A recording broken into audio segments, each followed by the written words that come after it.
Shalom in the BJM home. Here we go, y'all. We're going to be talking about that pattern of change, or the pattern of being a human being, if you will, that I've talked about in class. Order, disorder, and reorder. This is a pattern of life as we move through living and learning and growing and being.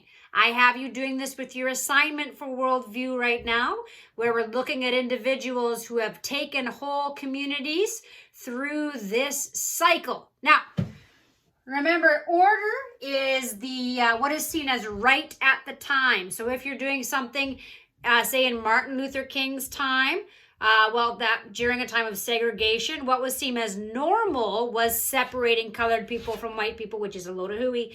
But at that time, that was the order. That was seen as right.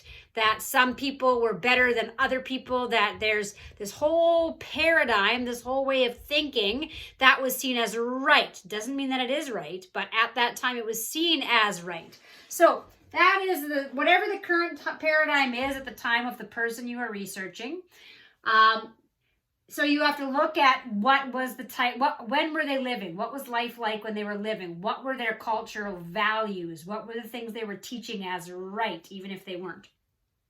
So what is supposedly right? And this is comfortable, okay? This is a comfortable way of being, and people like to be here. But what ends up happening in individuals' beings and experiences, they encounter something that challenges this way of being, and it doesn't fit anymore. So Martin Luther King knew in his heart that we were all God's beloved children, and that we needed to end segregation, and we needed to move together forward together in love and not hatred. And so he starts introducing these new ideas. This is disorder happens. People get upset. They don't like change, even though that's our one constant thing that will happen in life is change all the time. So people start getting uncomfortable with this.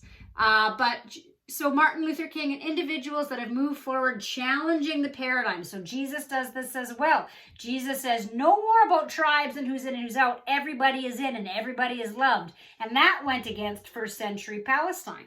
So challenging the paradigm, challenging the worldview, this is where change happens. This is where people shift. And it's uncomfortable. And we live in a paradigm now where we try to have everything as comfortable as possible. But the thing is you need to be able to be uncomfortable in life. It's okay. It's a part of being human. We move through that, okay?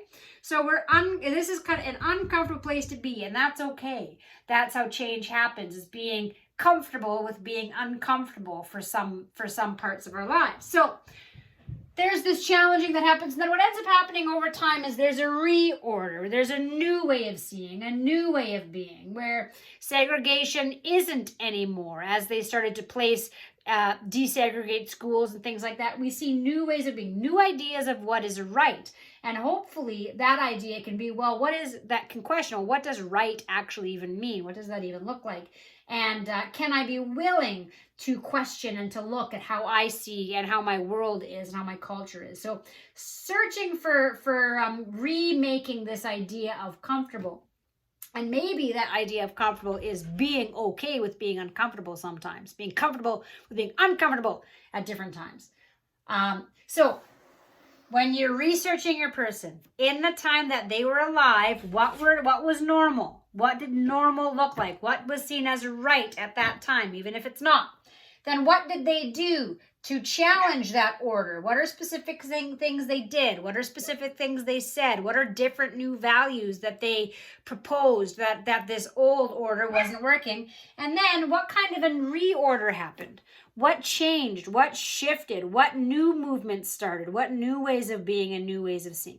So you are looking at what is paradigm, what is a worldview. That's on the website directly there for you to talk about. And then you're looking at a specific person and how their worldview changed and how their worldview helped shift a paradigm, a way of being, right? From order, something happens, an encounter, to disorder. Now we're challenging the old ways of being. Maybe you can look at how does culture respond to that? Usually it's not very good. The majority of people are usually pretty upset.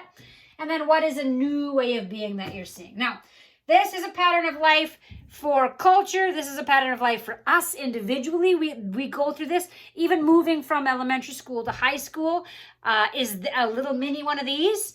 The coronavirus, good old COVID-19, has definitely thrown the whole world into this, where we have to start thinking about new ways of being and new ways of seeing to be able to move forward together. So there you have it.